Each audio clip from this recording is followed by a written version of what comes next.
Howdy, howdy. We are alive on another Friday night, and we are here to talk about a Star Trek Strange New Worlds episode, but not just any episode. This is the season 1 finale, their first season finale.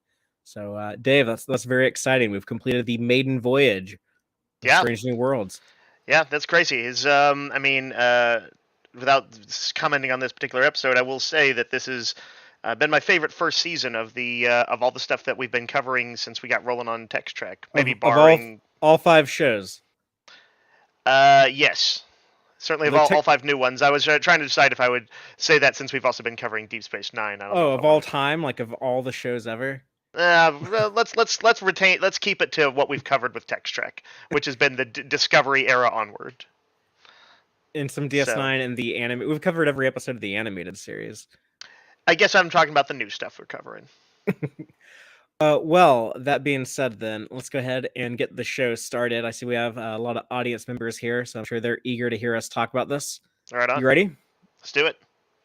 I'm Fatheree, This is Dave. and this is Tex-Trek.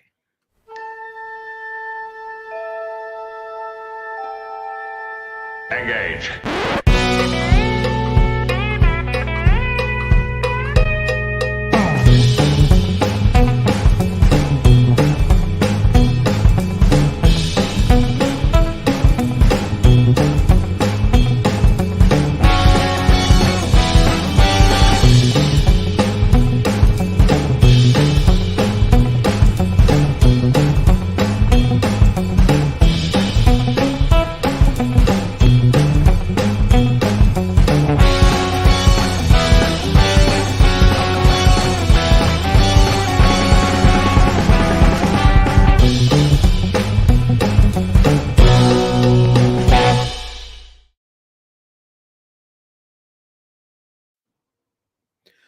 Welcome back aboard the Starship Texas for the 198th installment of the Tex-Trek podcast, the home of Star Trek fandom from deep in the heart of Texas, where we take a deep look at Star Trek, old and new. And tonight we are talking about the Star Trek Strange New Worlds Season 1 finale, A Quality of Mercy, written by Henry Alonso Myers and Akiva Goldsman, and directed by Chris Fisher. But before we talk about it, I just want to do a little bit of housekeeping as per tradition, and give a quick shout out to all of our Patreon supporters. Thank you all so much. Starfleet Boy, Cake is Eternal, Gay Clevin Lundstrom, Crazy Dutchy, Joanne Robertson, Quarks Bar, and our anonymous supporters. So thank you for helping us out. It really means a lot to us that you're willing to chip in every month. And if anyone would like to join our Patreon, you can do so for as low as $2 a month. And that'll get you into our episode watch-alongs. We're going to do a watch-along of Trials and Tribulations later this month. I'll talk a little bit more about that in a second. That episode bears a little bit more. I'm not poignancy isn't quite the right word, but it seems even more appropriate after the episode we're about to discuss. Yes, yeah, there's some strong parallels with the Quality of Mercy, I think. But I also want to remind everyone that, while this is the last episode of new Star Trek we have to talk about for a while, probably until late August, I'm guessing. We don't know exactly when the next show will start, but it will probably be Lower Decks. It will probably be in late August. However, next week, Dave and I will be returning to Deep Space Nine. So some of y'all that have been around for a little bit, you might know that we have covered the first 4 seasons of DS9. It's my favorite Star Trek show. I'm watching it for the 47th time. Dave is watching it for the first time, so you get both perspectives. I'm always excited to return to Terek Noor. Well, we're picking up where we left off, so we're going to be going into season 5, and we do those shows a little differently. We break them down a few episodes every week. We'll talk about the first 9 episodes 1 week from now of season 5, and then we'll do the next batch, and then it'll take us 3 different podcast episodes to finish all of season 5. But still a more brisk clip than we do in our deep cuts breakdowns of the newer stuff. Yeah, unfortunately, there's just so much DS9 we can't spend twice the length of every episode talking about that specific episode. Although a lot of them are worthy and do deserve that. We do have a question in our live audience from Sir Nasalot. Hi, Jill, who's asking if Dave has seen Trials and Tribulations. So, in fact, that is one that I have seen. Even before we did the rewatch, I had seen that like years and years ago. So good news on that front, at least. I was aware of one of the best DS9 episodes, one of the Trek's funniest episodes, and I think I watched it back when because it was kind of like a technological little miracle sort of thing, and I was like, oh, let's see what they can do. Oh yeah. Yeah, that's gonna be fun to talk about some of the behind the scenes stuff on that next week. So everyone tune in if you want to hear us talk about DS9. And you might have heard that I mentioned this is the 198th installment of Tex-Trek. So if you're decent at math, you might have already put together. That's awfully close to 200. We're 2 weeks away from 200. So in the middle of our DS9 talk, we're actually going to take one week off from DS9 to talk about the big celebration of 200 episodes. So to do that, we're asking people to kind of reflect on this last 5 years of this modern era of Star Trek, all the new Trek we've gotten from Discovery onward, and we're asking people to think of the good things, the parts they want to celebrate, the highlights of the last 5 years and the Star Trek community, or all the content we've gotten. If there's any shows, episodes, characters, anything that really stands out to you that you've particularly enjoyed, we want to talk about that. So if you can make it to the live show, please join us that Friday. We'll have a lot of fun talking about everyone's favorite things of the last 5 years. We have some other Star Trek content creators that are contributing some little special segments to that show.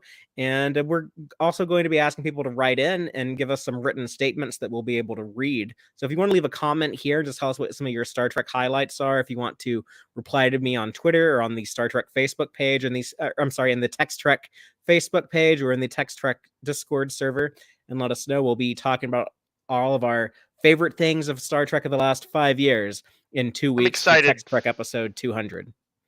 Yeah, I think it's going to be super good vibes and a good chat with all our friends in the audience. And I should also mention the news. Today they said that there will be a Star Trek Universe panel at San Diego Comic-Con. That's going to be on the 23rd? It's the Saturday of SDCC. I think that's the 23rd of July. So there will be a big Hall H panel. It's an hour and a half long. I'm expecting new trailers. I'm expecting, if we haven't gotten it by then, we'll get the premiere date for the next new episode of Star Trek there. So that's going to be really cool. And I'll probably be covering that either on the Trek Central YouTube channel with the Trek Central crew, or we'll do something special on Tex-Trek on YouTube, or maybe both. So be sure that you're tuned in for that if you want to get the breaking news out of San Diego. Always exciting. But with all of that out of the way, let's talk about Equality of Mercy, because there's a lot to talk about. Yeah, for sure. Season finale. Plus, they pulled out some tricks in this that I'm honestly shocked that some of these things didn't leak over the course of this first season, both in last episode and this current one. Pretty good job on everybody's part, I think, in keeping quiet. I'm sure maybe some people knew, but by and large, they seem to have kept some really neat secrets. Well, I'm just going to quickly recap the episode by reading the official synopsis, and then we'll talk about it in more detail. But the official synopsis is, in the season 1 finale, just as Captain Pike thinks he's figured out how to escape his fate, he's visited by his future self, who shows him the consequences of his actions. And he basically shows him that if you go down the path not taken and change your future, it's going to make Balance of Terror happen badly and start a war with the Romulans, and also doom Spock. So you can't do that. You can't cheat your fate. Yeah, with indications of down the road, possibly, that never reunifying between Romulans and Vulcans. So, Dave, let's talk about our broad impressions of this, and then we'll go ahead and break the episode down. But just my general takeaway on it, that it really took me a long time to wrap my head around this episode. Just real quick, thank you to Paramount Plus for giving me advanced screeners of these, because I needed like a couple of days to process this, or I wouldn't be able to talk about it here, I think, properly and do it justice. But yeah, just my first reaction to this episode, it's a lot to take in, and I was incredibly mixed on a lot of things. There were amazing scenes in here that really moved me. There were some really stunning sequences. I loved some of the way that some of the old TOS elements were recreated. There was also a little bit of awkwardness around our Captain Kirk, played by Paul Wesley, that I really struggled with. And I didn't really know, like, man, like, do I like this? Do I hate it? Do I love it? And after watching it a few more times, I finally, I feel like I've come to terms with this episode, and I think it was written extremely well. My only problems with it are all in some of the execution. However, I appreciate the ambition of the episode, and generally, I think I come away with like a little bit more favorable outlook on it than I originally had. But yeah, I think the biggest hurdle for me is still Paul Wesley as Captain Kirk. I know a lot of people have talked about, oh, if they keep recasting all of these original series characters, they could just replace Strange New Worlds with a TOS reboot. And oh my goodness, they've cast a Captain Kirk. What if they just get rid of Anson Mount on the show and put Captain Kirk in charge? After seeing a whole episode of Paul Wesley's Kirk, I think there's absolutely zero chance of him overshadowing Anson Mount's Pike. I think that they're not going to choose him to carry a show going forward. But as far as like just the episode itself, just like the context of this episode, like yeah, no, it was. Uh, he works well enough for this story to be good. I would not want to see a show with him as Kirk. And my other issue was, I guess, some of the bridges, uniform sets and stuff, like they're set exactly in season one of the original series, but they're still using like the Strange New Worlds as sets. So I know like they're not going to replace everything with like replicas of the original series for that. That also took me a little while to wrap my head around, but it's like, oh yeah, this is all just an alternate timeline anyway, so I'm cool with that. But yeah, it's really hard to replace Shatner or even Chris Pine's Captain Kirk's. I think they're both incredibly tough acts to follow, so it's a really tall order for any actor. I don't envy Paul Wesley, and I hate complaining about actors' performances, because I think most actors are pretty sufficient, and it's largely the material that makes or breaks them. It takes a great actor to do a great performance, but most actors will do a passable job if they're given decent material. But yeah, it was a really difficult task.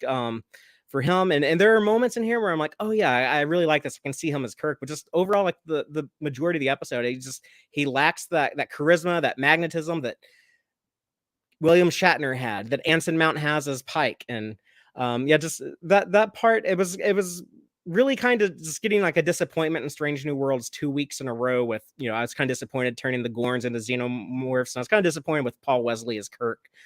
That being said, though, really cool stuff in this episode. I'm a sucker for time travel, and there were some very well written scenes, and there were a couple. I complained about the execution, but there were a couple things in here I was like, oh wow, yeah, I really like the way that they chose to shoot this, to block this.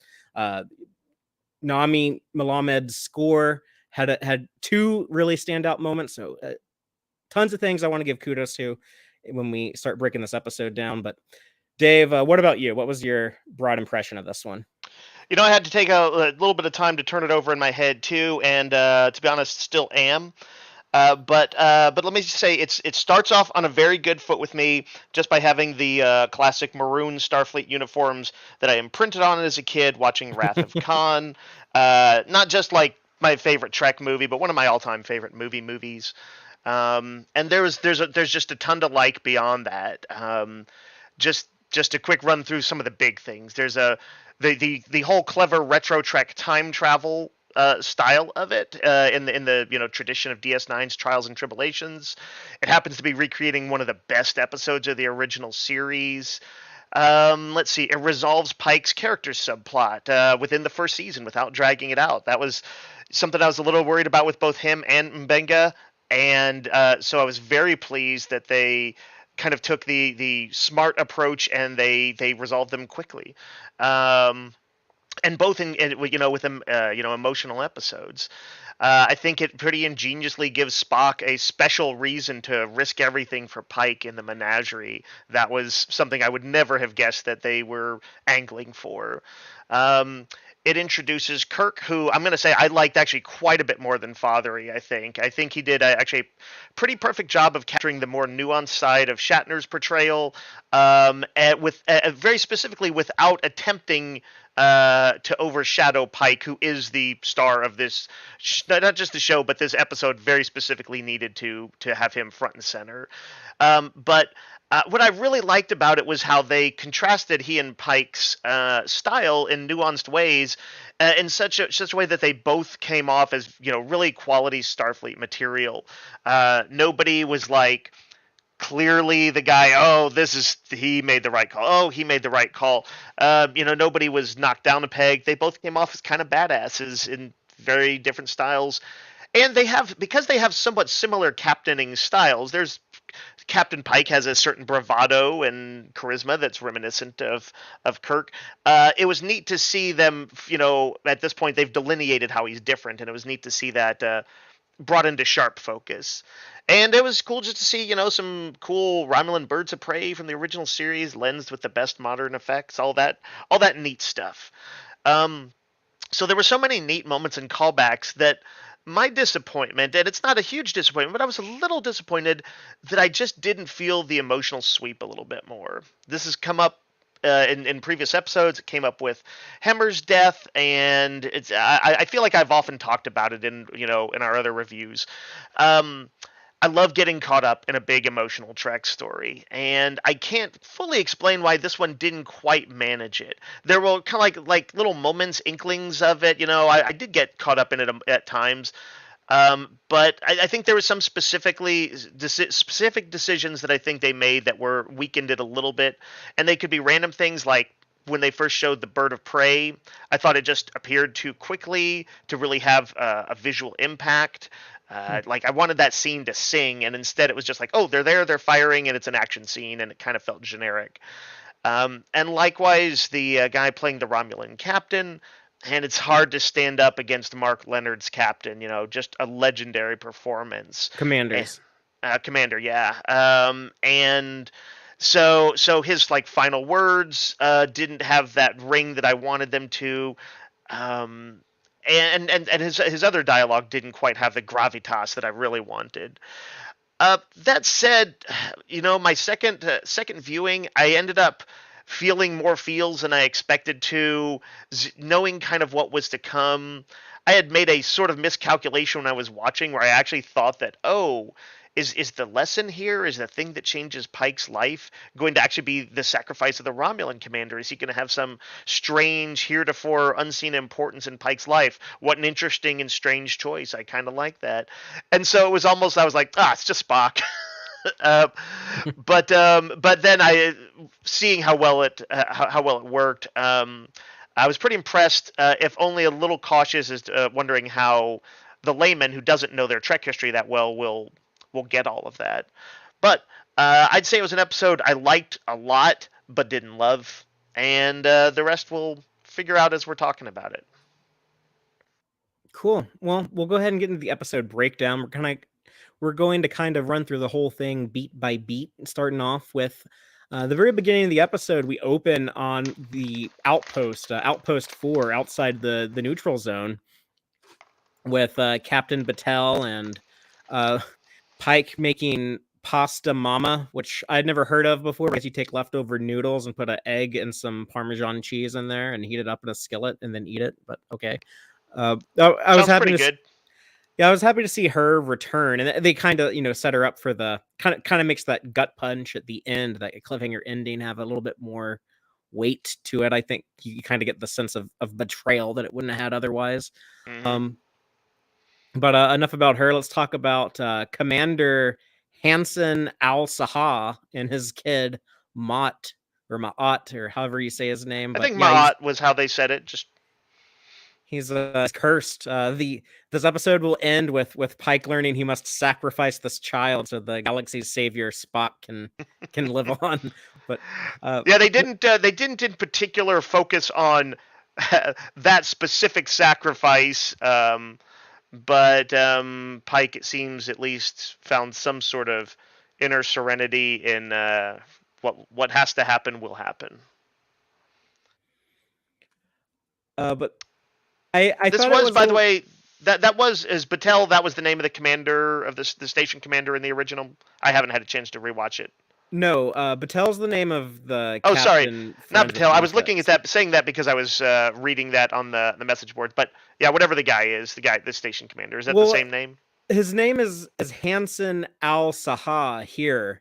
Mm-hmm. But in the original, his name is just Hanson. Ah, okay. So I don't know if they're the same dude or if they're two different dudes. I'm gonna assume they're two different dudes because the actors don't look much alike, but we kind of see some other recastings here I that don't mean, look much alike either. yeah, I think that's just sort of what just New Trek does. There's some relensing. Um, but yeah, Pike has to come face to face with a kid who isn't just doomed to die, but is like a kid who idolizes Starfleet and is very excited about those possibilities. Did you feel that emotional sting, Fathery? Was it? Did you find it hokey or anything? Were your thoughts when that Um, happened? no, I thought that worked. Yeah, because I wasn't expecting that. Pike being like, "Oh shit, I just met one of these kids. This is one of the two that don't make it.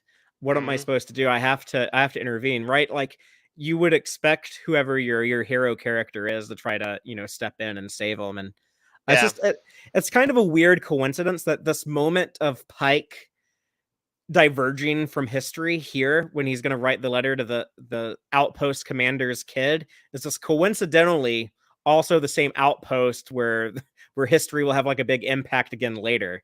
Like there's no reason for that Yeah, kid we to be talked about connected. this That a little bit when we watched it, uh, in the sense that like Laan kind of finds herself taking the role, or not Laan, Ortega of was it Styles, yes, and saying some of those things. There's a who is little the bit of the that. the Vulcan racist in Balance of Terror. Right. There's a little bit of that sense that time tries to correct itself in certain ways, and that there may be a little bit of serendipity. Not that time is conscious, but that maybe it all, functions a little like a stream trying to push things, keep the flow going in a certain way. That's like a whole separate discussion. But it does seem like at least that there is something like that, and maybe some of the coincidences might be, you could maybe attribute to that. By the way, Father, I have to ask, knowing your deep Star Trek knowledge, when I heard the name of the is it a starbase or a space station? Outpost 4. Outpost. That you probably immediately twigged to its importance, where I wouldn't have, even though I was like, that sounds familiar. Um, did you? At what point did you start to figure out what was happening? Well, I just thought they were just visiting, one of the outposts along the Romulan neutral zone. It wasn't until they show like the wedding when he goes back in time that I knew it was going to be that deeply connected to Balance of Terror. Yeah, yeah. Okay, just curious if you were like saw that and you were like, I know what's happening just from the outpost. But I at first I thought that this was going to be whatever the episode was going to be. I thought it would be kind of separate from Balance of Terror. I thought, oh, they're just starting here on the neutral zone for some reason. And I Hmm. really liked Captain Battelle saying there's rumors that the Romulans are developing weapons. I was like, oh, that's like good foreshadowing of their plasma weapon they're going to have in Balance of Terror. And it's like, oh no, they're actually going to show that in this episode in about 10 minutes. So Yeah, yeah. They, one thing. This is a meta thing that they do with Strange New Worlds is they have surprised us, right? There have been episodes that I would say sometimes the very fact that there's episodes of the week, again, sometimes with sometimes strange premises, ones that will have a dark turn. We've had character deaths. We've had silly episodes or episodes with some silly stuff in them. And then here we have an episode that is like their answer to Trials and Tribulations. For only 10 episodes, there have been a lot of surprises in this show that seems like it should creatively should be very conservative, right? It's a recreation of an old era. It's a recreation of an old style of episodic storytelling. So that's something I definitely want to compliment the show on, is the ability to surprise. well, I was surprised pleasantly so when I saw the future Pike, the Admiral Pike, in the Monster Maroon uniform. And I actually like squealed out loud. I was like, "Oh, cool! They brought back the Monster Maroon." And then I saw that they had added that extra piping with the extra detail and stuff, and I got very sad all of a sudden. It's like, "Oh, that was super cool." Oh no, it's not super cool. It's kind of cool, I guess. But It's funny, alternate Father. timeline, so it makes You know, sense. I'm no fan of the somewhat overly detailed uniforms, but once I accept something, then I just accept it, and I'm like, that's the look that they're going for, and so I was excited to see the uniform. I didn't have any um regrets about it, I guess I'd Yeah. say. It strangely makes me envious of the other Star franchise, how Mhm. they will so passionately and proudly recreate a lot of their classic visuals. Right, like Mon Mothma will look the same, or be wearing the same outfit or whatever. Sure, or you have Darth Vader on that Kenobi show recently, standing on like a bridge of a star destroyer, and it looks, like a carbon copy of the stuff from Empire Strikes Back and stuff. And that, with Star Trek, we can't get like that same level of You know, recreation. without diving too deep into it, broadly, I think the reason is that Star Wars came out in '77, but was very cutting edge visually. It was like a new level of pushing forward. And although Star Trek was too, it simply did not have the effects kind of budget and the team that would become like the ILM guys. Um, that Lucas had assembled for pure visuals. So I kind of I don't think it's quite fair to say, oh, why can't they go back to the sort of the visual aesthetics the way Star Wars did, because Star Wars did have a particular forward thinking aesthetics, Okay. and Star Trek's became more dated. And I like 1000% disagree with that. Oh, interesting. I think that a lot of the Wrath of Khan uniform, for example, I think that stands the test of time as good as anything that came out of Star Wars. But I mean, broadly, I agree, but I thought you were talking about TOS. a lot of the Yeah, TOS stuff too, that was cutting edge. It was high budget, and I think a lot of that stuff. I understand like it wouldn't be able to '60s high work. budget is different from '77 high budget. It's a weird thing, but I think it's true.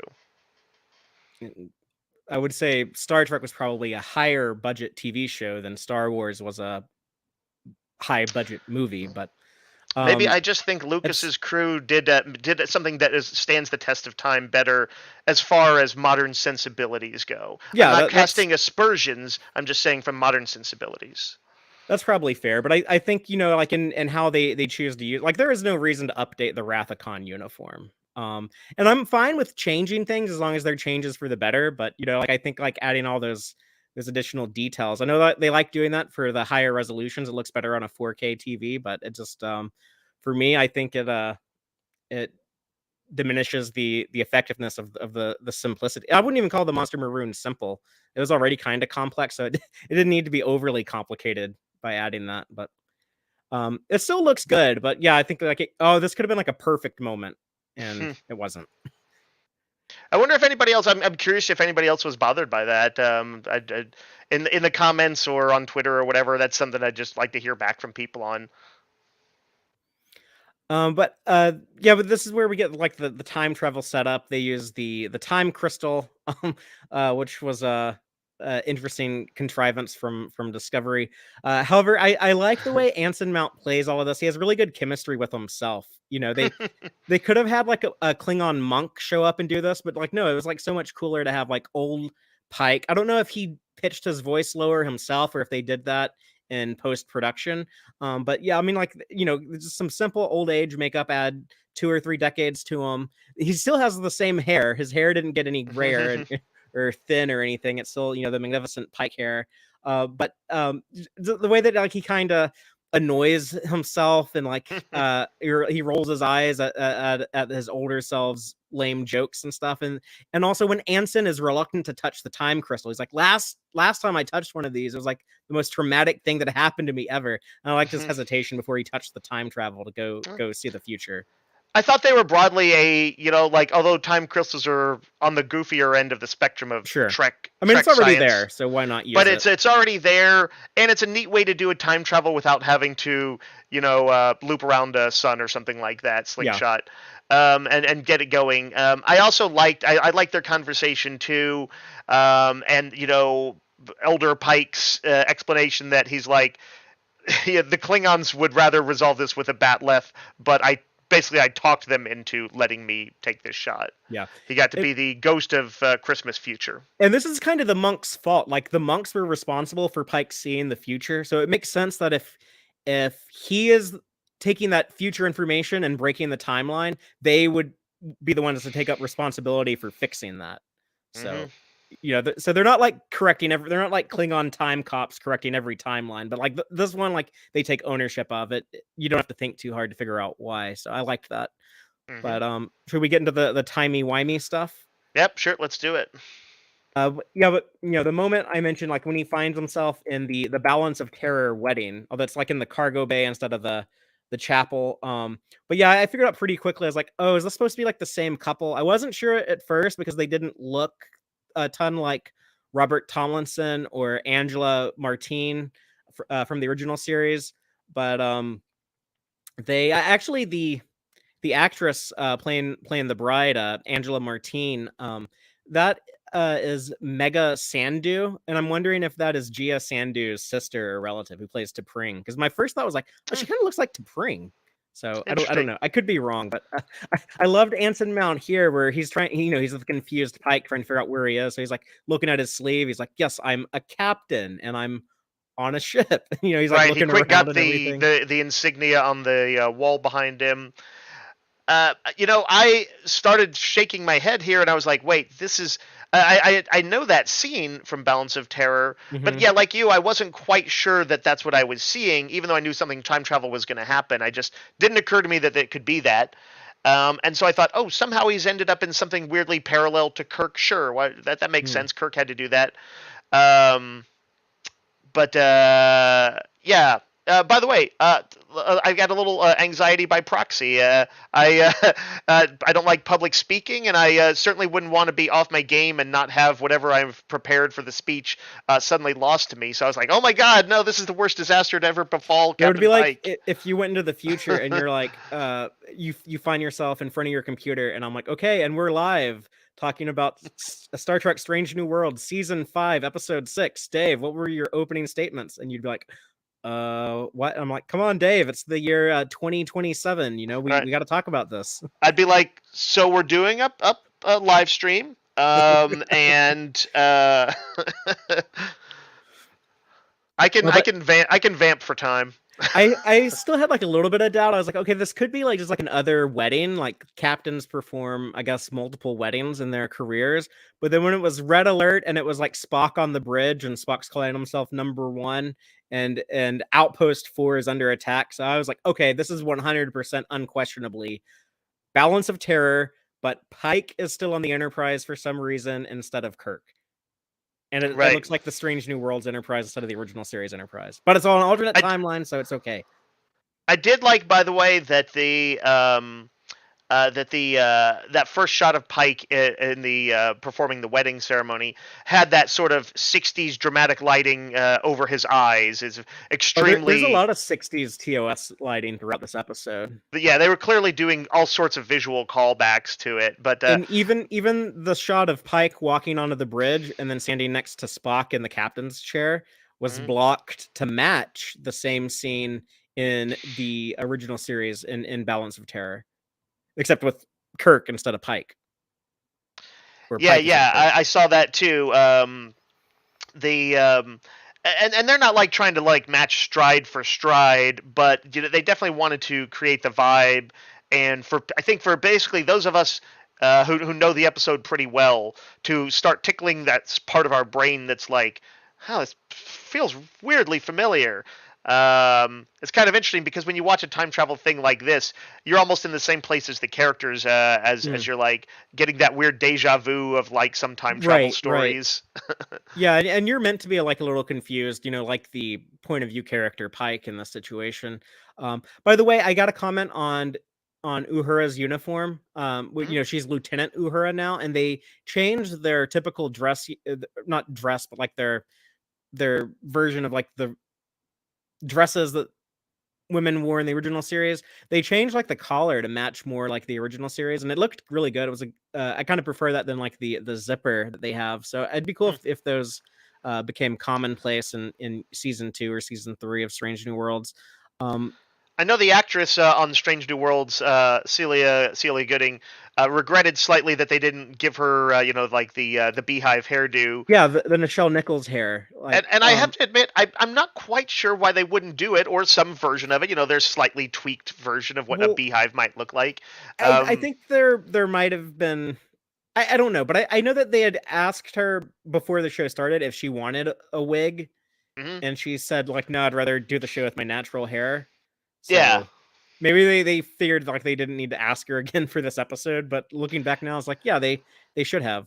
But It's minor this, stuff, but since they were having so much fun recreating the aesthetics, I think it would have been neat.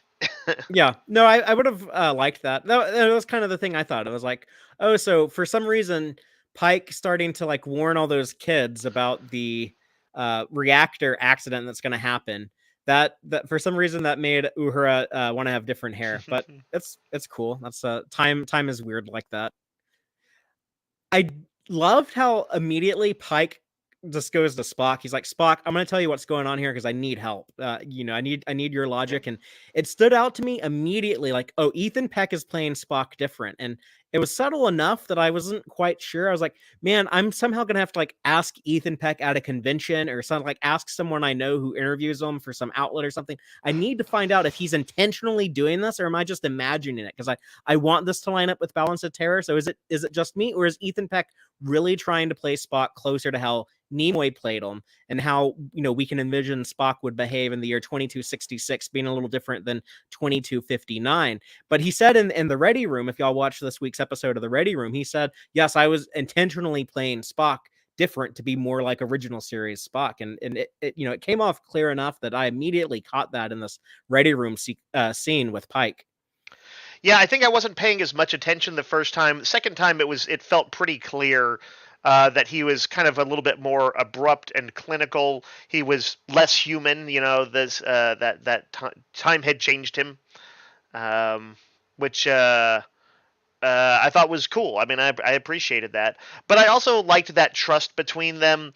It reminded me of Spock and T'Pring immediately telling Pike what was going on when they got mind swapped. Not Obviously, quite immediately, but pretty damn quick. Pretty close, yeah. They have fun with that one scene, and then okay, let's cut the shit and get serious. Right, and that was like a lighter episode too. But sure. In both cases, I like going around the older tropes of like misunderstandings. So sort of like Three's Company, or all the way back to Shakespeare-style misunderstandings where things kind of spiral out of control. Sometimes I can enjoy it, but like a lot of times I'm just like, why don't these people confide in their friends, their closest people? I know we need it sometimes for the story to move forward, and thankfully, Strange New Worlds has been breaking that trend. Yeah, and it made sense here why Spock would trust Pike so quickly. He's like, okay, sorry, Captain, that sounds like really far-fetched, but okay, I'll mind meld with you. Like, oh yeah, you're telling me the truth. So it's Spock's idea that they have to go ahead and play through the series of events to find out what the disaster is, and Pike should command everything normally, and then they'll know what not to do. Right. I thought that they pretty like occasionally I'm like, wait, does that make sense? But they pretty quickly laid out what the parameters of the episode were, is to live it out and see what happens. And I got to give credit to the writers of this episode, the two showrunners, Akiva Goldsman and Henry Alonso Meyer. I think this episode was very well written. On paper, everything here works for me. For maybe one or two minor nitpicks here or there, but overall, my only big issues were all in the execution of things. If this was a short story that I was reading in a novel or something, I think I would love this. I think it'd be like, oh man, this is like one of my favorite things ever. By the way, I noticed that when he was talking to who's the lady that the Captain Pike dates off and on? Battelle. That there was definite foreshadowing there where she happened to mention his beard, and he's like, oh, that kind of felt like a captain from a different era, and she's like, yeah, you were I thought you were going for a man out of time look, and I was like, oh, that was some little foreshadowing, all kinds of stuff in there. The one thing that's weird is when Spock says, because there wasn't that accident 6 months ago, that's why you didn't leave the Enterprise. Although I think in the prime time or the prime future, he actually says prime future. Spock does. They say prime in Star Trek now, which is okay. You know, the audience understands what you mean. I'm Sure. cool with it.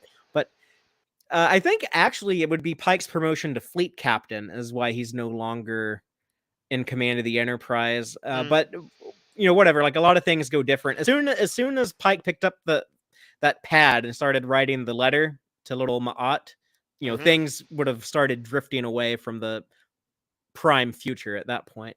What doesn't really change much though is the destruction of Outpost 4. It looks almost identical to how it looked in Balance of Terror.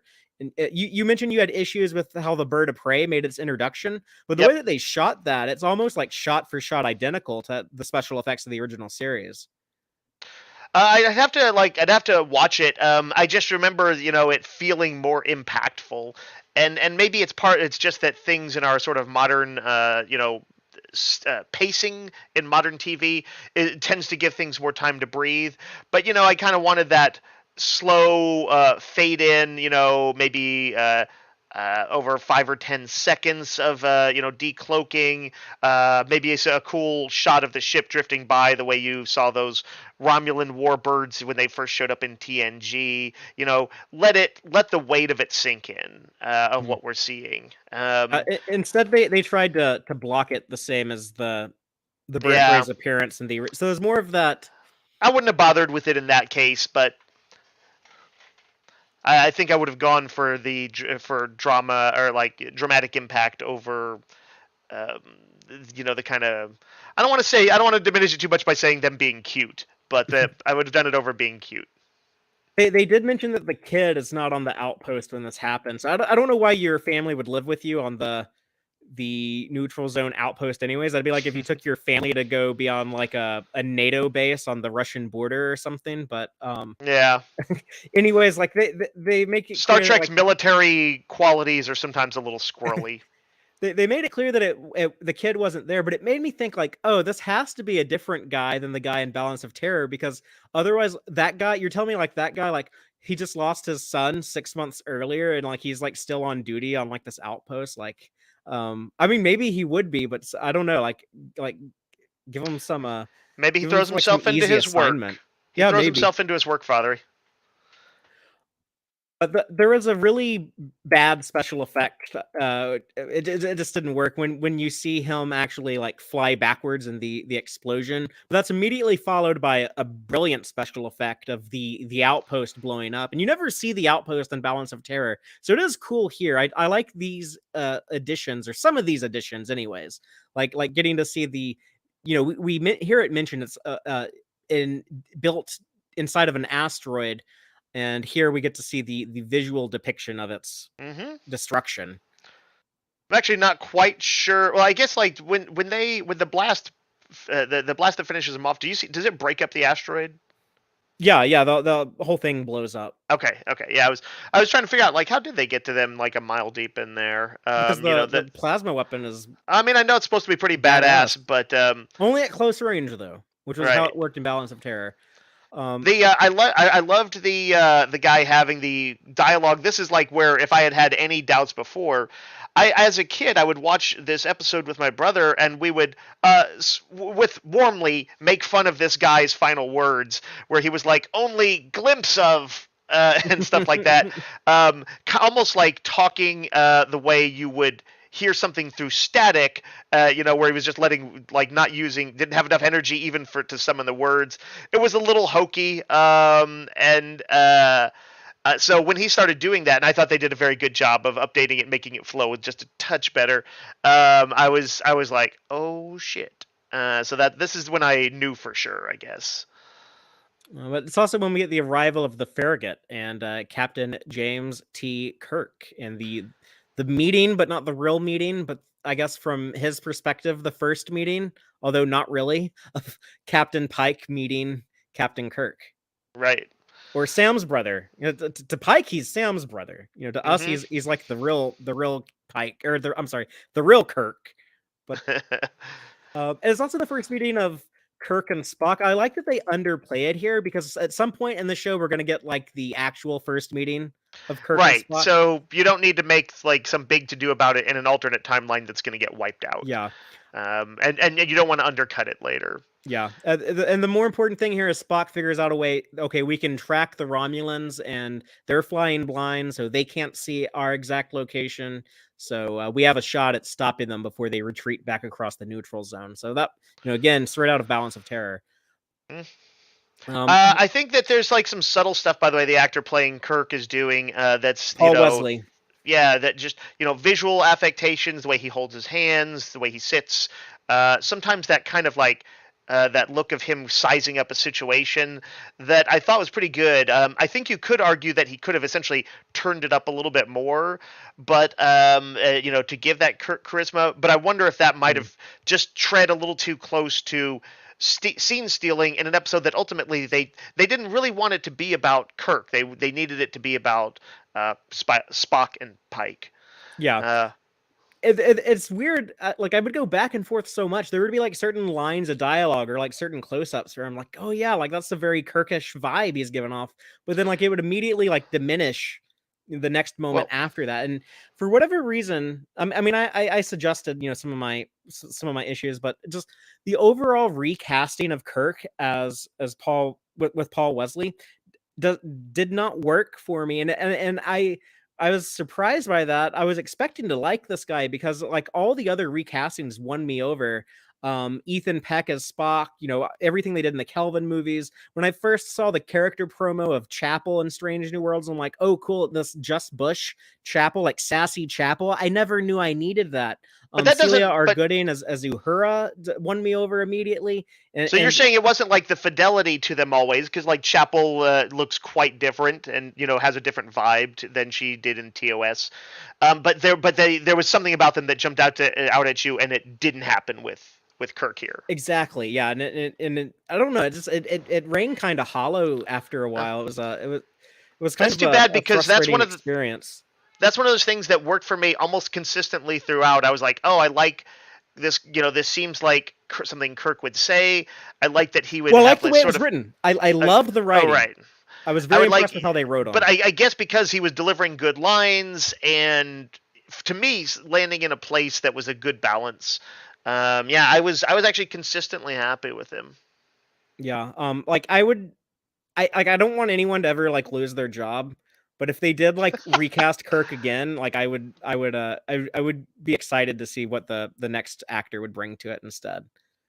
Yeah, I see Jill. A couple people in our audience said that they like him, so that's cool. I guess some people did. Like the overall, like the vibe I got on the internet today was like most people had similar reactions to me, but certainly not everyone. So it's not like a universal dislike of the performance or the casting.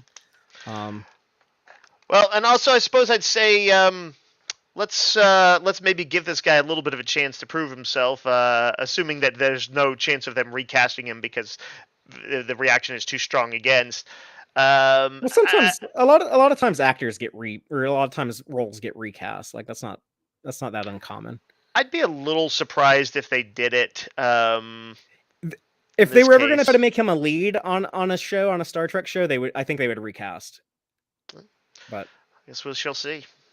I mean, I don't know. I could be wrong, or maybe he gets better in the role. But I would be shocked if they looked at this performance and thought it was good enough to like build a show around or anything like that. But I don't think we really need a Kirk centric show. Yeah, I don't. That's not something I want. Certainly any the sort of.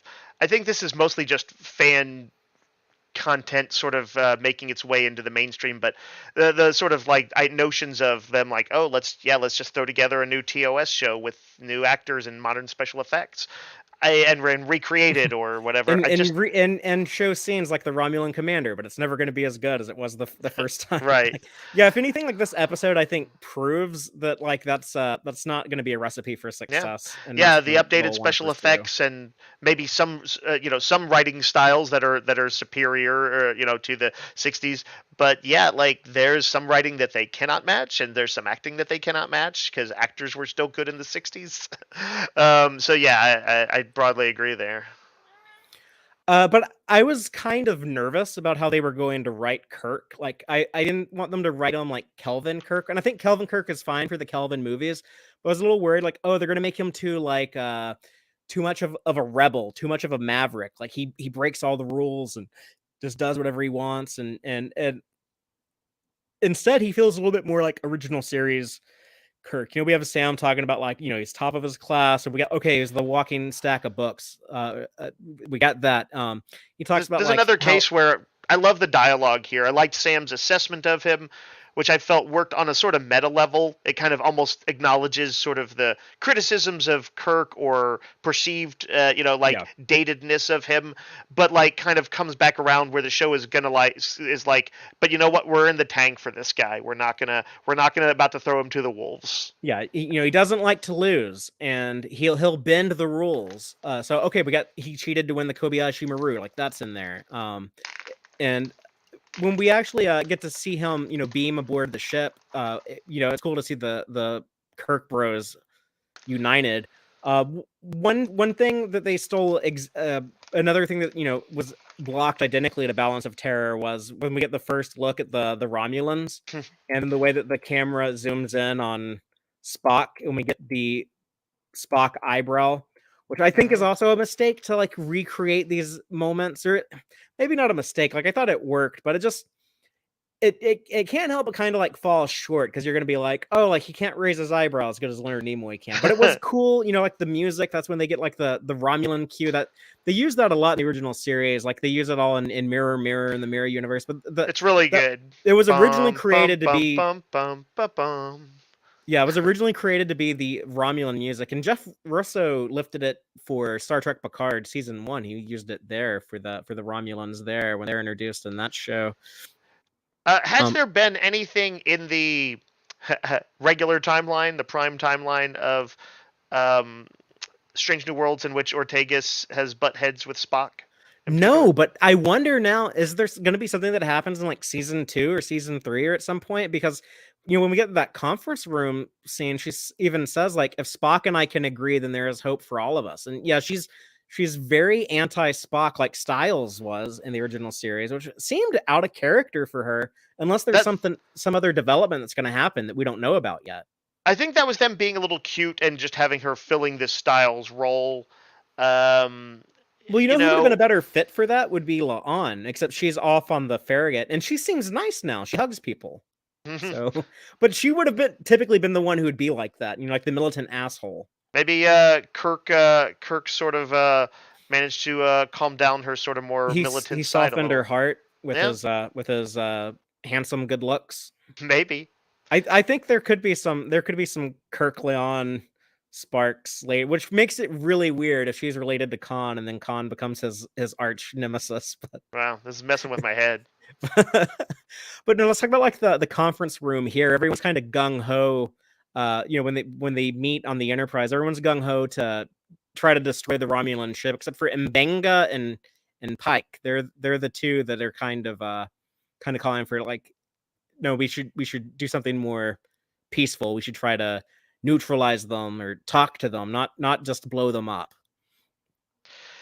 Yeah, and they don't want war, right? I Right. like Well, that. no one wants war. They're just debating, do we prevent war by blowing the ship up, or do we prevent war Right. by doing something peaceful with the What's ship? interesting about this episode is that is a sort of that's the fulcrum on which it balances, right? That's its balance of terror, if you will.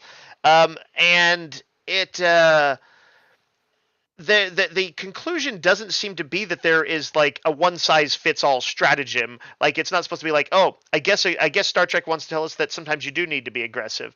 I think it suggests that in this very specific instance, that would have worked better for Starfleet and these characters' history. Mm.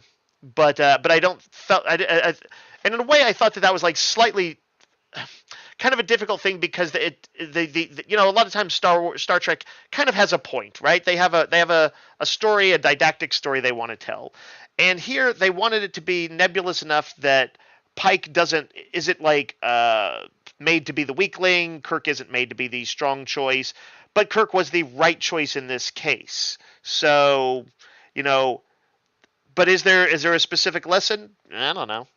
I liked the quote from Mbenga that cake is eternal and our live audience is bringing up, but Mbenga says this is not a schoolyard when he's reacting to, I believe it was Ortega's who said, They well, they started it. started it. Yeah. They attacked first. But and then also in our live audience, Joanne Robertson is pointing out Ortega's is probably mad about how Spock treats Chapel.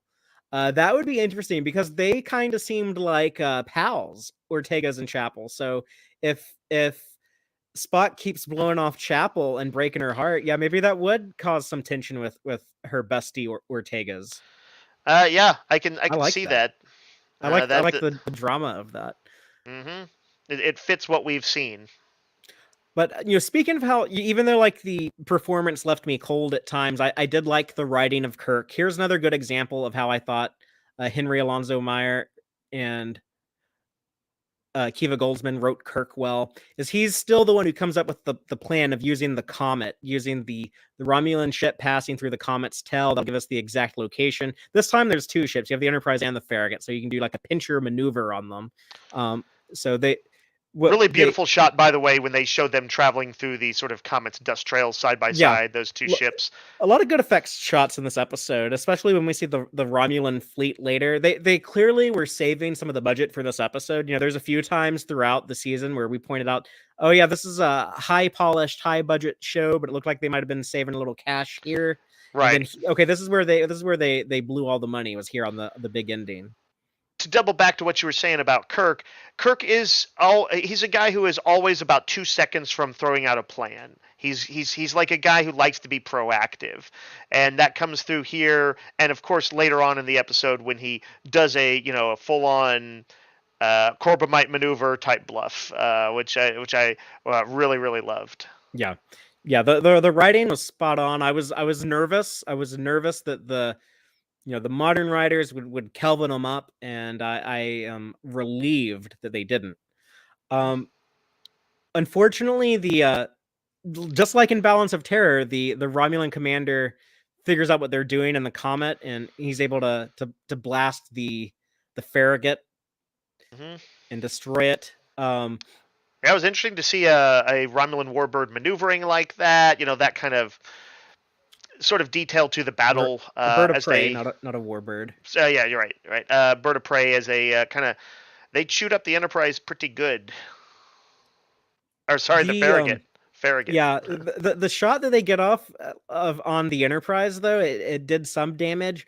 I just wish that they didn't like hit it like point blank as the Enterprise is barreling towards the bird of prey. Because the whole point of when this happens in Balance of Terror, they're like flooring it trying to escape this thing, and it dissipates as it travels, and by the time it does reach them, it doesn't hurt much. But yeah, here it kind of looked like they were like going full speed into it, but they're like, oh, we were so far away. It's like you don't even look that far away. You look like you're only like a few hundred meters away from the bird. But whatever, if you pay attention to the the dialogue and not so much the exact literal nature of the special effects, that it makes sense, I guess. Also, everything is like kind of happening faster now than it was depicted in the 60s. They were essentially in reverse trying to get away from the plasma thing, which doesn't quite make sense. Like you're like, you can go any direction in addition to going backwards. Like you should be able to get out of the way, but like you don't want to like poke too closely at how it's a good moment though in that episode. Yeah, it is. And also, by the way, I want to say good in that moment when he has like that moment where he wants to break down and in front of Yeoman Rand, but he pulls himself together. I need to see it. Why does he break down? I don't remember it. She says, Captain, should I keep recording? And he just says, Yeoman. Like he wants to tell her, like, we're about to die, so none of this really matters. And I love you. But instead, like, he doesn't. He's like, yes, of course, keep recording. And he has always just like his body language, nice. one word. But I do want to say that I really did like the effect when the plasma thing hit the Enterprise. I thought it looked great. That is to say, in the contemporary one. Well, we get some teasing of what's going on with Una when La'an tells Pike, like, oh, well, don't you know no one can talk to her? And so we find out that, she's in prison, she's incarcerated. We don't know exactly why. You can kind of make a good guess at it, though, if you remember Ghost of Illyria. But right. I liked the confrontation between Kirk and Pike. And Kirk brings up a good point. He's like, you hesitated, you didn't fire immediately. The reason for Pike's hesitation, if you go back and watch it, is that he says that they were so far away, they were out of range, and he was scared they might hit the Farragut instead of hitting the bird of prey. But I guess Kirk would have been like, it was reasonable to take the shot anyways, and your hesitation is what messed up our plan. Yeah, it's a reasonable argument to be had, and I liked that. I liked when smart people have disagreements, like in stuff like this, where they both make their cases. Neither of them is necessarily trying to one up each other. They just want what's best for everyone. But there are some philosophical differences, and they just kind of can't quite overcome them. They have to find a way to make them gel as best they can together. It's also good to see them side by side because you can kind of escape the possible criticism that Pike is too much of a Kirk copy. Right. Because he is very similar in a lot of ways, and the whole point of Strange New Worlds is to be a little bit more of a throwback to the original series in terms of style and Right. a lot of the character archetypes. But seeing them next to each other, it kind of allows the same thing that the Next Generation episode, Unification, gave to Data and Spock. When we saw Data and Spock side by side, you're like, oh, Data is not just like the Spock of the Next Generation. They're actually quite different. In fact, Data even makes up or brings up the point that like you could argue that they're opposites because Spock spent his life, trying to be less human and hide his humanity and suppress it, and Data spends his life seeking humanity on a quest to become more human. Um, Yeah, it's a neat kind of trick in a sort of these sort of large franchises. Potentially characters can kind of get lumped in together and seem a little mhm. samey on the surface. And yeah, finding out it's one of the many things this episode did. Like it resolved Pike's story. It revealed sort of why Spock was all in for him in the menagerie, and it also does that. It differentiates Kirk and Pike, something that they can build on in subsequent seasons, and just that broadly is a satisfying thing to see. Well, let's get into, I guess, the climax of the episode. Pike's attempt at diplomacy, and then the failure, the disaster that comes from that. But he does the thing that Kirk, I guess, wouldn't have thought to do. He's like, you know what? I'm just going to call the Romulan and ask him, can we just take a 2-hour timeout? Can we just have a break from Hmm. hostility so we can repair Appeal our ships? to their better Yeah. angels. Yeah, repair the ships, bury the dead. Does everyone take a chill pill? Let's just calm down for a little bit. We get the first, I guess, real scene of the Romulan commander. We get to see hear some dialogue from him. The thing I kept wondering is like, are they going to use James Frain? Are they going to use the Sarek actor from Discovery? I didn't think they would actually do it. And they don't. And it would have been confusing for new audiences that have only seen Discovery and Strange New World. They'd be like, why is Spock's dad commanding the ship? What? Yeah, the old school fans might have been in on the joke that Mark Leonard played both those characters in the original series, but yeah, I think this guy, he did a good job, but just because we're comparing it to Mark Leonard, it can't help but fall short. Yeah, that guy, like there's certain actors, and a deep voice helps it, but they just seem Mm. to have an instant gravitas. And like sometimes I think of scenes with him, and they're so indelible in my mind. Especially like I'm thinking of like in Star Trek 3 when he goes to Kirk, and he can barely say that he's how upset he is that Kirk that Spock didn't transfer his Katra Right. and all that. And I'm like, oh man, he sells it so well. Both those actors are phenomenal in that scene. And it's Absolutely. directed brilliantly by Leonard Nimoy. That's my favorite Star Trek film of all time, so I'm going to heap praise on it any opportunity I get. But But yeah, so this guy, he had like sort of a slightly sardonic smile that was, I don't know, didn't seemed almost a little too mm, lightweight for the role. I suspect that Mark Leonard, I'd have to rewatch the episode, but he probably did have his own sort of sly smile here and there he too. he has a weariness to him where you really Right. sympathize with. You're like, man, this guy has seen so many wars. This guy Yeah. is like, you really buy into, like, he's tired of the combat, but he's also dedicated and willing to do his duties and everything. And yeah, we don't get a sense of that here. Right. It was. I think you're correct in this one, for me at least, where in the sense that it's in the script they indicate that his world weariness, but somehow the Hmm. actor or the just the staging of the scenes just didn't quite pull it off. He says, "I too tire of endless war." And as someone who lives in the United States in 2022, I'm like, yeah, it sucks that we have a military-industrial complex that's going to keep us in forever war because that's how a lot of shareholders make money. But um, yeah, that's actually pretty relatable. Yeah. Yeah, for sure. I like that they maintained a lot of the simplicity of the Romulan ship interior, the little monitors everyone's looking into. Yeah, That was it's one cool. of those things where by keeping it sort of dark and relatively simple like that, you honestly don't want viewers to be staring too much and spending too much time. There's enough going on in the episode that it would almost it would be kind of distracting if you let the visual aesthetics get too distracting at times. And instead of him having the Centurion, who's kind of his confidant that he had in Balance of Terror, he just has the sub commander who's trying to undermine him. Um, but yeah, I kind of miss the Centurion. So somehow Pike's actions were also influencing things on the other side of the neutral zone. I guess the Romulans were spying on Starfleet, and they suddenly had like different assignments on this bird of prey or whatever. But who knows? Or maybe this is all just like a vision that Pike is given from the monks. It's not exactly how it would happen. But then why would he vision these scenes he's not even in that are happening on the bird of prey, right? So this has to be at least like kind of like real events in some timeline or something. Maybe the I don't know. monks are wannabe directors themselves, and they They wrote the script. they They're they the stage it a little yeah. bit, and they're like, you know what, I They kind want of to would be like to playwrights. cast. I'd like to cast somebody else in this. I've got a monk that I think is really good. I kind of want to put him in the role. Maybe that's what happened.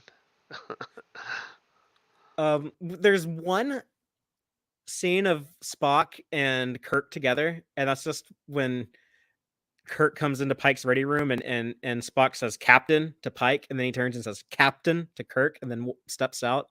Again, I'm glad they didn't build up this moment and do anything ceremonious because we're going to get a proper Kirk Spock meeting probably in There were season 2 of Strange New Worlds. At some point, it'll happen on the show. there were a few points where I thought they might be getting a little too cute with like sort of their visual references, but like by and large, this was actually quite a bit of restraint. They wanted to make it look like the era. They recreated some shots, but they didn't like have them say like Mr. Spock, I have a feeling we'll be working together, Oh yeah. and where they like, are they gonna wink at the camera? Nothing like that. A little bit like I feel like in the end there is a little bit of that as they. Between Pike and Kirk, there's when Right, he's like, I think the Enterprise would be great under your command, or something like that. right, right. Like, yeah, that's Like a it's sort little of a too sort of a prophetic. Like, handoff, and I guess it's funny like when it's handled sort of more subtly like that, or maybe when I feel they've earned it, like by the end of an episode, I'm more okay with it, and I think hmm. they mostly did a pretty good balance. Well, another example of me appreciating the Kirk writing is when they have Kirk, come to Pike. He's like, like it's your ship, it's your call to make. You want to try to, talk to the Romulans, but at least let me go have a backup plan. I'm like, oh, okay, that's reasonable. That's a good idea. That's clever. And we don't know what he's doing, but he takes the shuttle off. We'll I find out I later. love when I love when Kirk is kind of understated about his like plans, and we see it come to fruition. Wrath of Khan is one of these movies that has a number of those. From like Kirk's "Here It Comes" to Khan to the coded language they use to keep him from guessing what's going on. And so the simplicity of Kirk's like sort of he builds up. He's like, I think we need to do this thing, and then he just all he does is ask Pike for a shuttle. And I was like, oh, that sneaky dude. He's got something going on. I like the understatedness of it a lot. It felt very Kirk to me. Did you like Spock repairing the phasers and then you see Scotty's arm for like 2 seconds?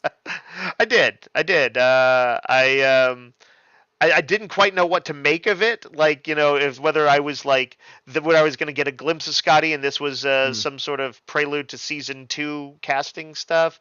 But as it was, I thought it was fun. That was a Yeah. good Scotty voice. And the more I thought about this, the conclusion I was eventually able to draw is that, okay, this confirms to me that Scotty will not be joining the show in season 2. They're going to have a different chief engineer, someone between Hemmer and Scotty, because they They cast would have some. showed him otherwise.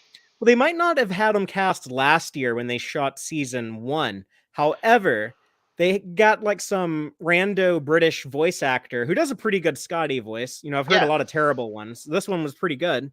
To do the voice, I was like, okay, if they had already cast someone for season 2, they just would have ADR'd that with their current actor's voice. Right. So that's I think it was a cool little tease.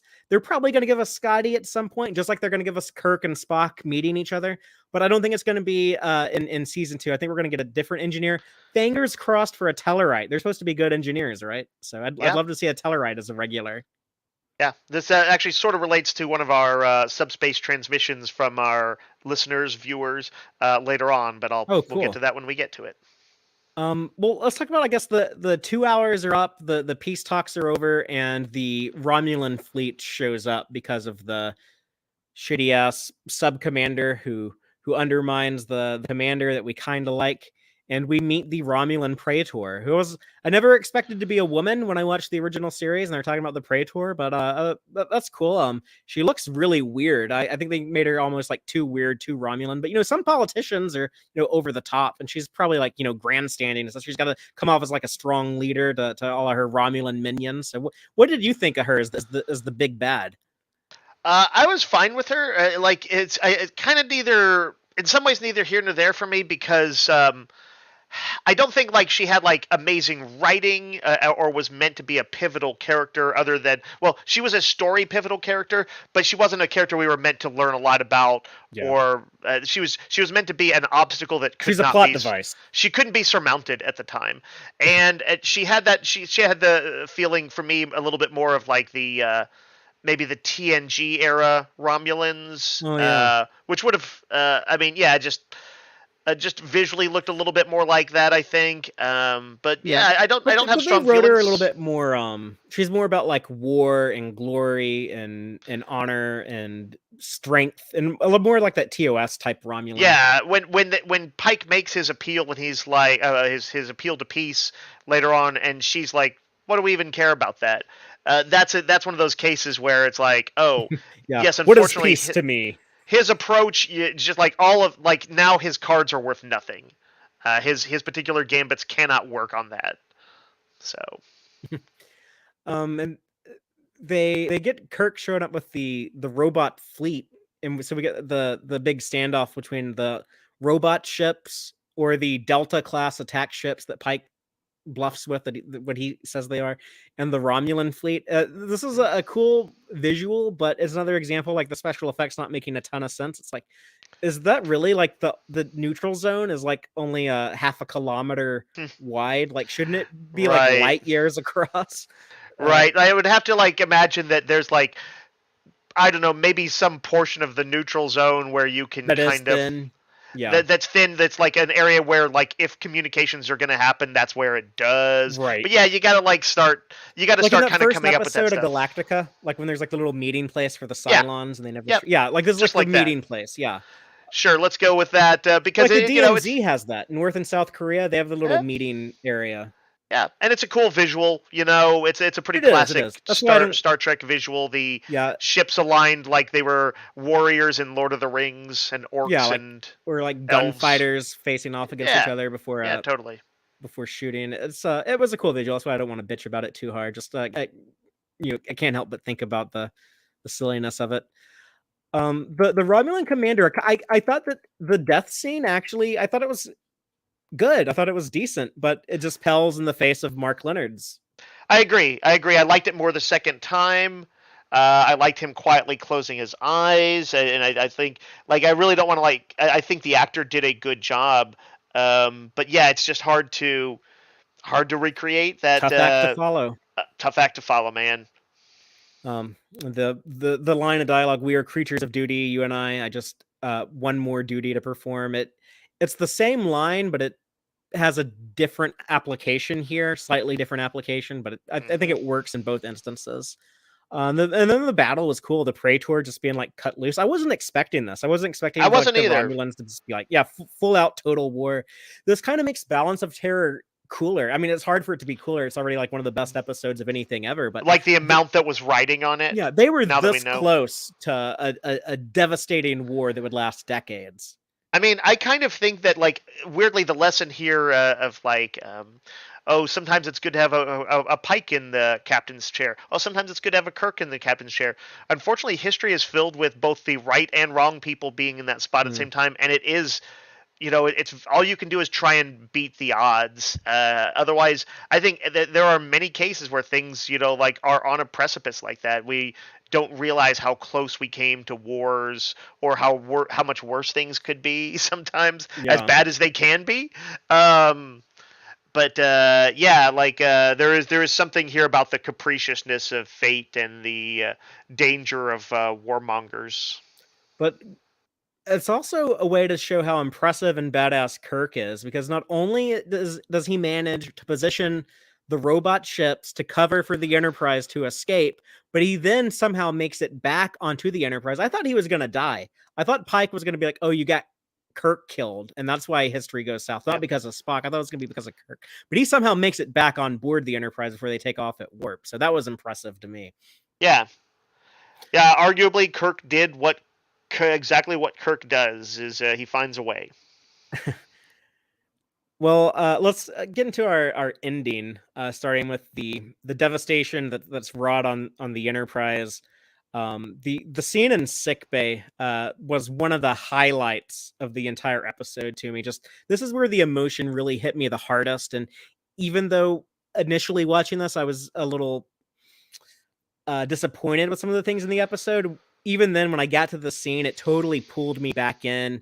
The way it was directed, the way that Anson Mount doesn't say a single line of dialogue in the sick bay. He's just observing. He's again, he's the POV character. He's just witnessing all of this, and it's kind of similar to how Jeffrey Hunter played Pike, where he wanted to be more of an internal actor and just be more about like his reactions to the big stuff happening around him, and the gruesomeness of Spock married with the reaction of Chapel just bushes. That's when I kind of get misty-eyed every time I watch this, and even now talking about it. But just you can tell she's had to detach herself. Yeah, like she's in a wartime kind of triage situation, and she's had to like shut off her emotions and is like barely keeping it together. Yeah, and yeah, you're right. The grisliness of it can't help but then recall Star Trek 2. Spock is a guy who will get ship out of danger at any cost. And the two times in this episode that Nami Malamad's score really impressed me was A, recreating that beautiful Romulan music from the original series, and then B, here the original stuff here. It made me so sad immediately, like hearing that paired with these visuals. Also seeing a couple from Balance of Terror, how we get the reversal here where it's the dead bride instead of the dead groom.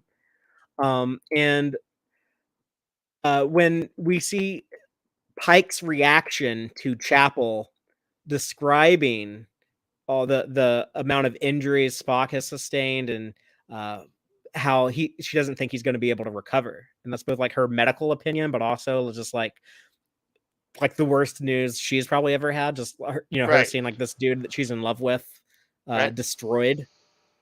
It was really powerful. Yeah, there's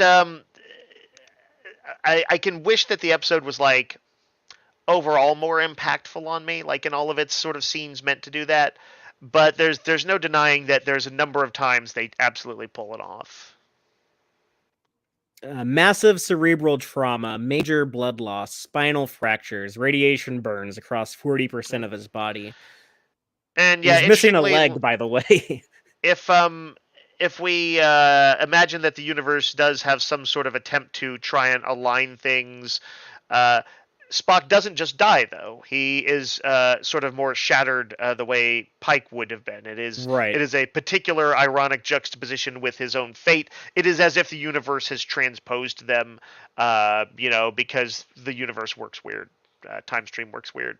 Yeah, so we get another conversation with Admiral Pike where he explains, like no matter what we do, like this always happens, and without Spock, we can't make peace with with the Romulans, and Spock has other important stuff to do. Like he doesn't mention V'ger, but I'm thinking that was a big one that Spock played a pretty Mm. important role in, and there's all I kinds of mean, stuff.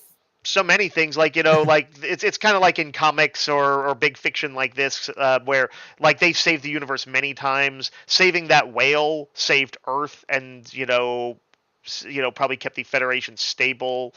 But his reunification of Vulcan and Romulus was probably one of the big ones. Yeah, and the monks would have all of that information. They would be able to see that far into the future, I think. Do you think, Father? Do you think that people who don't kind of know that bigger Trek history stuff will find this as will kind of understand that?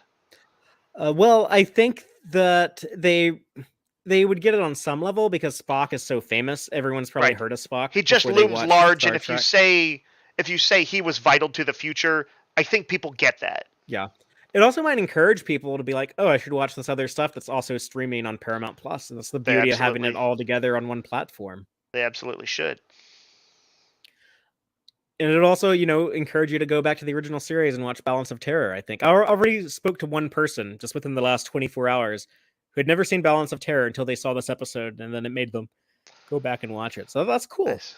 Yeah, yeah. That's I always like that kind of stuff. That's the beauty of a shared universe. Yeah. Yeah, I love having, like that rich history. That's why I think it's like important to like, maintain that stuff and like actually, care about the continuity and stuff like that. But And don't go and put doodles on the maroon don't uniform. put doodles on one of the best uniforms. I liked the shot of when Kirk does the door chime to come talk to Pike. I like seeing old Admiral Pike just be like, "Oh yeah." Like he somehow through like some of the timelines or whatever, like this guy had met Kirk and I guess has like some respect for him. I was like, "Oh yeah, like this guy gets to have like the cool experience, like getting to know Jim Kirk for the first time." So that was cool. And then Yeah, Pike's reaction when Kirk is like, "Are you busy?" And then Pike is just like, "Oh, I was just talking to myself." That made me laugh out loud. I thought that was funny. I like that. But I kind of like the way he said it, because like he said it with a bit of poignancy, and it Mm. sort of had that feeling of like also like self-analyzing. It wasn't like, I mean, obviously, yes, it was a literal thing, and there is it's kind of funny. It's definitely funny. Anson But Mount is really good at like timing and like the delivery of those little things. That's why he's he so funny is. sometimes. He is. I totally agree. Uh, Anything else on Kirk and Pike before we jump back to the past? I liked their meeting. I liked them having some final words like that, and I think that was an appropriate time to do a little bit of that moment when the two captains of sort of two different generations, even if they are chronologically in the same generation, but the two of them basically get to salute each other and say, "I think you're pretty cool, and I think you're pretty cool Yeah. too."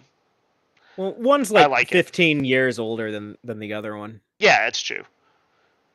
They're Um, just captaining in roughly the same period. it's like our age gap kind of. It's like you're the Pike and I'm the Kirk. That's true. That's absolutely true.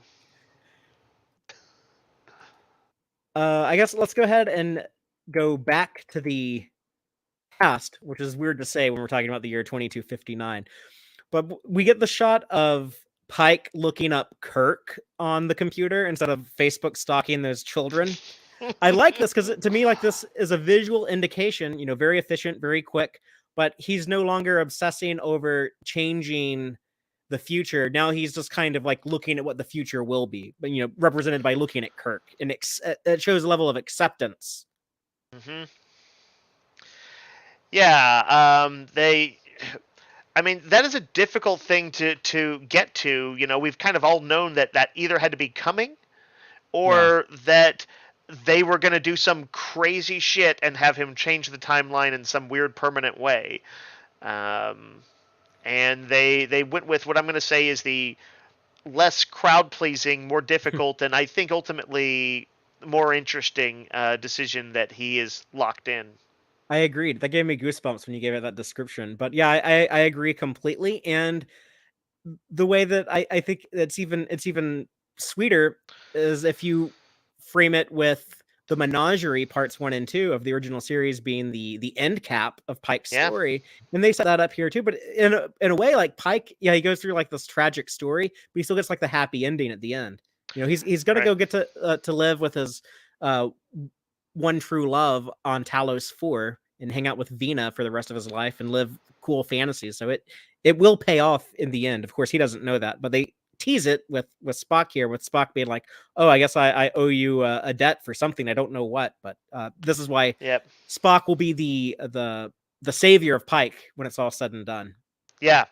I like that. I have a weird. This is a weird thing to be worried about, but I'm worried about Spock and That's Pike. their shipping name. I've done that a few times. If you're I've gonna worried. ship them, by the way, this is the scene for it when he's Oh like, "You're yeah, important to me, Spock. You're important to me too, Chris." But yeah. The anyways, next line is like their hands touch gently. Um. what were Anyway, you saying? no. Shit. What was I gonna say? It was something. Oh, I'm worried about Pike and Spock becoming too close, and in some way having a friendship that would overshadow Spock and Kirk's legendary friendship, which is is absolutely the heart of like all TOS era stuff. And fan Um, fiction. what's that? And fan fiction also. And fan fiction. I say worry, and I'm not really worried about it.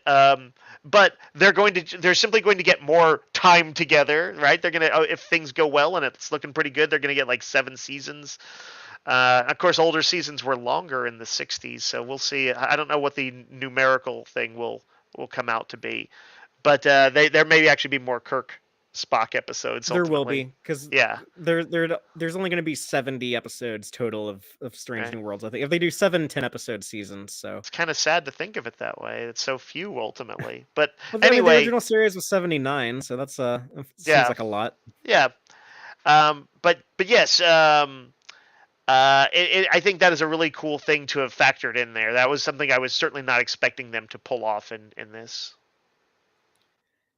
And of course, we have kind of a happy ending. Pike seems that he's come to terms with some stuff. We had like the music from Melissa Caper, "Making Memories," but oh no, we have to do a quick setup for season 2 and have Captain Batal beam aboard with the 2 shortest security guards I've ever seen in Starfleet. But these 2 incredibly short men arrest number 1 and set up. Listen, don't the judge second them. These season. guys are badass fighters. Yeah, they got Their some size badass doesn't mean shit. hand-to-hand training. Yeah. I mean, like this one guy looks like he gets manhandled by Pike pretty easily, but he didn't have time to retaliate. He was about to rip Pike's head off. That's right. That's right.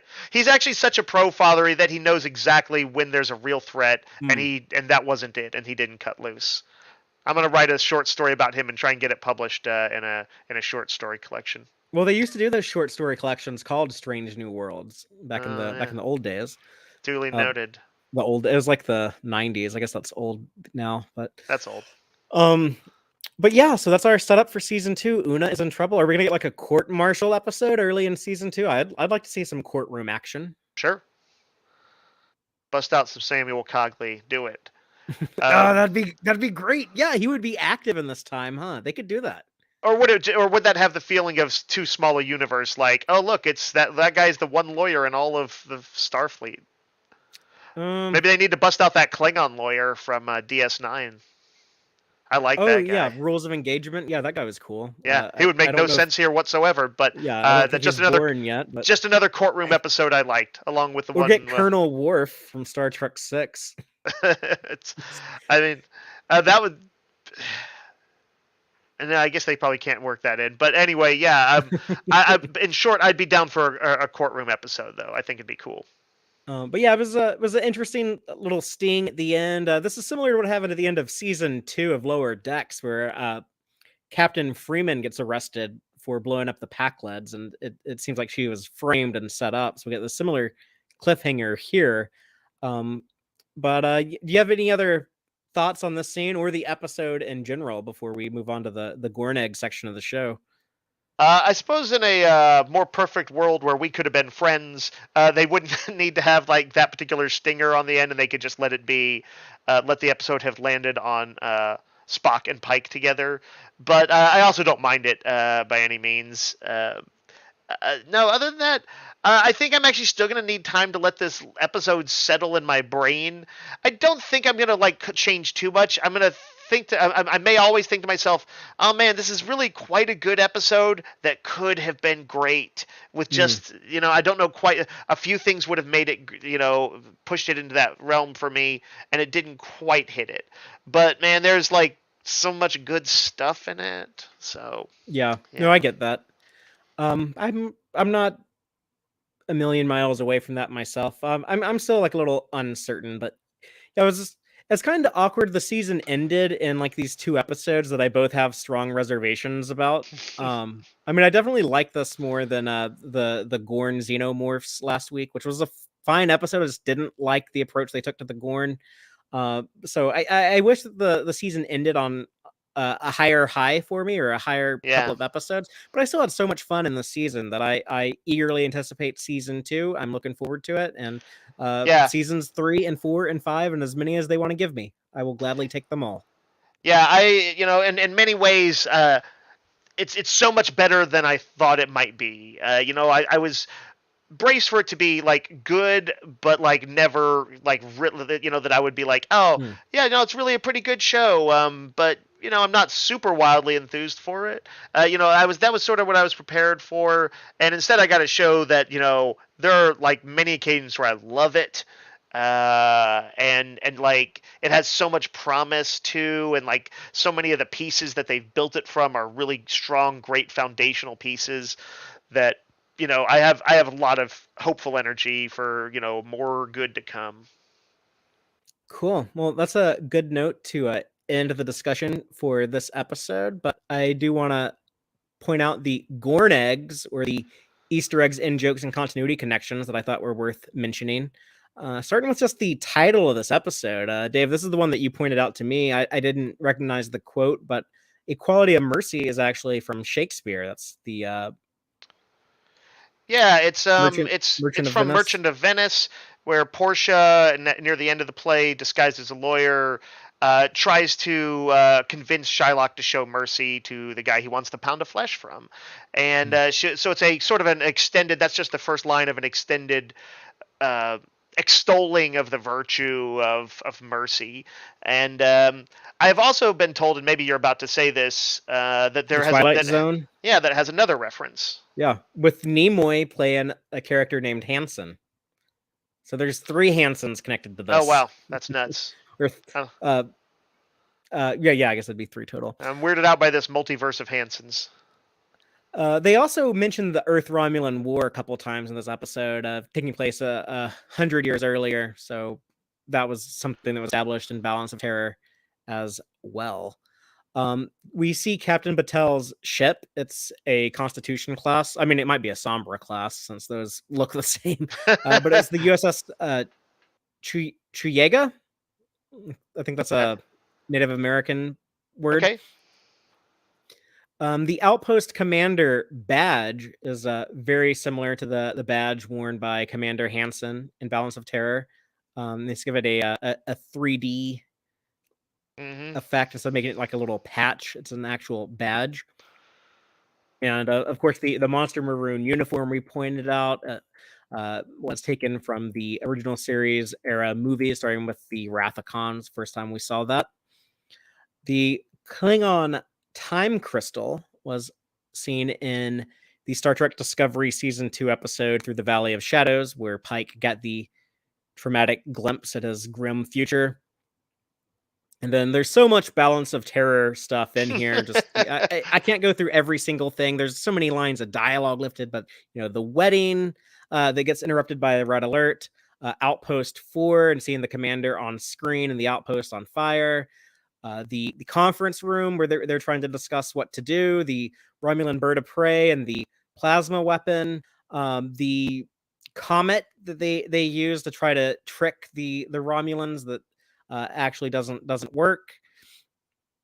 The phaser systems are damaged, and Spock has to go put his ass on the line. And there's music, like I said, countless lines of dialogue. A lot of the Romulan stuff I'll talk about in a moment. I just want to give a shout out to the Farragut real quick. I was very happy to see the ship. I like the design is okay. I guess it's not like a great design, but I like seeing new ships and I think I liked it better when I hadn't actually seen that angle that well, and I think I liked it better before I had, where it looked a little bit more like the Reliant, yeah, and then it's now when basically I like see that, a I'm like, TOS style Miranda class. yeah, yeah. But the frigate was a ship mentioned in the original series episode Obsession. That was a ship that Kirk served on in the 2250s when he was a lieutenant, and I guess in this timeline at least he becomes captain of it. He also has a attack pattern Tiberius 4, named after either his middle name or his grandfather. Not sure who he named that one after. The Romulan commander. The uniforms are kind of a redesign of the Balance of Terror Romulan uniforms. I've always wanted to see these uniforms redone with modern craftsmanship. I kind of wish they were a little bit more reflective of how they looked in the original series. If they had been I agree. chainmail, if they would have had like some metallic chainmail on there, but it's still cool design. The red and the blue sashes that they have going across the shoulder. I like seeing Romulans looking through those little view screens. I like seeing like Romulans with helmets like they had in the original series. I did miss the Centurion though. I felt sorry for this Romulan commander. He didn't have his close friend the Centurion on the ship. And there's mention of the Reman campaign. Remans being the inhabitants of the sister planet to Romulus, Remus. They were first established in the movie Star Trek Nemesis. Beloved movie. Scotty has a very brief cameo, or at least Scotty's arm, which is interesting because the last episode of the original series, Turnabout Intruder, the last character you see, because they all walk into the turbo lift and the turbo lift doors close, and the very last character who's visible is Scotty, and it's just like his arm before the door closes all the way. The harbinger that is Scotty's arm. Yeah. But yeah, that was cool to see. And then the ship of robot ships, these are all like mining ships and hauling ships and stuff. The fact that the Federation used these robotic ships was first established in the animated series in the episode More Trouble, More Trouble, is More Trouble. Yeah, that sounds right. But yeah, so that's where they first brought up robot ships. Oh, okay, nice. And this has been in the show before, but we never really get like a shot of anyone looking at it or anything until now. But the picture that Pike is looking at in Pike's quarters, the Admiral Pike is looking at, I should say, that is a photograph of Pike, I guess, as first officer on board the Enterprise, with Robert April still in command as the captain. And they show that with the actors with all of the gray removed from their hair, and so they look younger, and they're wearing like Cage era uniforms. So it's really cool. I really love that picture. Be a cool one to that they should sell that at conventions. Yeah, and get like the actors to sign it. That'd be cool. Yeah, for sure. Oh, and we should also mention that when James Kirk talks to Pike, he mentions his father, George Kirk, was first officer of the Kelvin. First time we ever mentioned the George Kirk command, or I guess not commanding, but serving on the USS Kelvin within the prime timeline. Even though that isn't the prime timeline, it's like an alternate timeline created because of what because of what Pike has done. But that's kind of confusing. But yes, this is the reference to Star Trek 09 and Chris Hemsworth. Yeah, Kelvin gets a shout out. And I really wish they had captions on the dialogue, because it fades away and you can't quite hear what he says, but he's telling Pike, my father was first officer on the Kelvin before he moved to, and I think he says Tarsus 4, which is the planet they lived on when Kodos the Executioner was killing people that we know about. That's what it sort of sounded like to me, like he was saying Tarsus, yeah. Yeah. So I think that'd be cool if there was a Conscience of the King shout out in there. But that's all the things I saw that I wanted to mention to y'all. So we always want to hear what people have to say about these episodes. I hope people give us some feedback on this one. Dave, before we close off and end transmission for the night, you have one last duty to perform, and that is to go over the subspace transmissions. And what were people saying about last week's episode? Sure, this was All Those Who Wander. with its baby Gorns and the death of Hemmer. And so I really wanted to start with I think the most important thing. This kind of sums it up.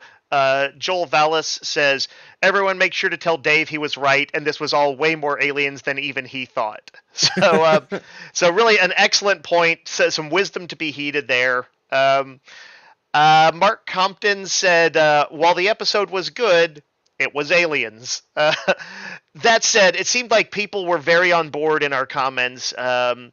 Nadia said, I absolutely loved it, and said it was one of the scariest Treks ever. Our own Starfleet boy said that he was genuinely shook up over it.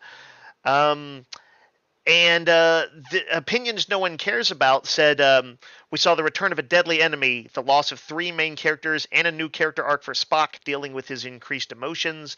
He said this felt a lot like a season finale, which I thought that was an interesting point. On the loss of Hemmer in particular, C. Blake kept from spoiling it in his post, his tweet, but he said, I cried my eyes out over who we big time lost. Absolutely cried my eyes out. May have punched my sofa a few times. It was a great episode overall, but still mad about losing such a great character. Let's see. Natalie, it's French. Natalie Gillinas says, heartbreaking episode. I will miss Hemmer. Thankfully, Mr. Horak said he was not done with Star Trek. Hopefully he'll do a Jeffrey Combs of himself and will come back in another form. He's coming back. I think he's going to be a different alien. Yeah, is that what it is? Not like a voice on Prodigy or something like that? I mean, could be. We don't know. He just said he'll be back as something. Stress-Free K kind of reacted a little like I did, said the deep sadness of his death did not come across. Feels like the fandom is still in a state of shock, and exclaimed in unison, what a waste. And Dan, I thought, had an interesting point, too, about the bind Paramount was in. He said, Star Trek fans be like, I hate it when we kill red shirts and they have no character development, and we don't even know these people's names. And also, I hate it when a character dies that has so much depth that I like. This show betrayed me. So I get it. And I feel like Doing Nothing Wrong posted maybe the most daring question. How could they do it? How could they just kill off Lieutenant Duke like that? Let's see. I wanted to mention this one. I brought it up earlier. Laura Dupree had an interesting point. She said, my biggest concern is that we're left with only one non-legacy character. We'll see if that engineer turns out to be somebody in the interim who's not Mr. Scott. But yeah, that may be something to talk about later. Quark's Bar liked the Voyager episode we mentioned, the aliens-inspired one, Macrocosm. Says it's an underrated episode. Baiting the virus by unleashing it on the Club Med holodeck folk is one of my favorite scenes in Star Trek. I wanted to mention Michael Strathmore. He gives kind of detailed real-time reactions to episodes in our YouTube comments. And specifically, I wanted to zero in on one of his comments. He mentioned the episode's direction. He just said it was like, he said, I see that this episode is directed by Christopher J. Byrne. It feels like the first episode that Akiva Goldsman directed. The first episode is hands down the best directed episode of the entire season, and this is a close second. This guy is really talented. With craftsmanship like this, Kurtzman and Goldsman should need to hire him to helm the entire second season. I guess that's been determined already one way or the other. But yeah, I just wanted to mention his particular shout out to the direction on it. And yeah, I think those were all the big ones I wanted to spotlight. By and large, it seems like people had emotional but positive reactions, a little bit of pushback on some stuff. Cool. Well, I'm glad that most people seem to have enjoyed it more than Dave and I, because we never want to dislike an episode of Star Trek. Yeah. That being said, though, we're both excited to talk about Deep Space Nine because that show has a great track record with both of us. Me watching it for the 47th time and Dave watching it for the first time. So that sounds cool to y'all. Come back next week. We might not have new Trek to talk about, but we're going to have a lot of fun talking about some Deep Space Nine Season 5. I'm very hyped for it. It's going to be good. So we will end on that note. But as always, live long and prosper, y'all.